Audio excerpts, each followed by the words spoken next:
Sanders collecte des échantillons des océans chaque jour durant son périple, tout au long de son parcours, pour créer une base de données sur la quantité de microplastiques dans les océans de l'hémisphère sud.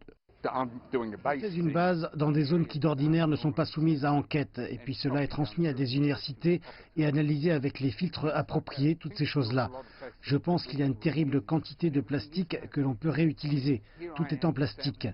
Je veux dire, ici, j'analyse les microplastiques, donc comment les envoyer vers l'ouest de l'Australie si je dois les emballer pour qu'ils ne soient pas mouillés, et mon bateau est en plastique. La pollution plastique marine est une inquiétude majeure. Il y a 5 îles de plastique dans 3 de nos principaux océans. Aucune n'est proche du littoral sud-africain jusqu'à présent. Mais le pays a un problème avec la pollution plastique qui empire durant la saison des pluies. Il y a l'industrie mondiale de la pêche. Nous avons un immense défi lié au plastique et aussi avec l'industrie de la pêche, où 700 000 tonnes de filets vont dans les océans.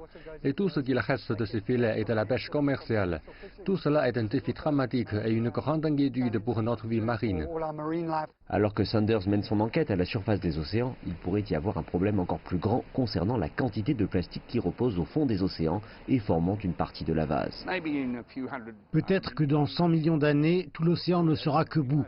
Et avec le plastique ici qui ira dans les fonds marins, sera-t-il dangereux ou non? Je ne pense pas que nous sachions vraiment, mais nous savons exactement où il est.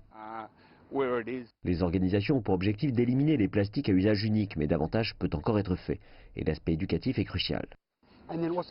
Et aussi de garantir qu'ils sont recyclés et surtout de la bonne manière vers les bonnes sources. Ainsi, cela ne va pas vers les rivières et donc il y a du recyclage et de la réutilisation. Nous savons que la Terre est recouverte de plastique et nous savons aussi que quelque chose doit être fait et de façon urgente. Mais nous devons comprendre l'étendue du problème d'abord.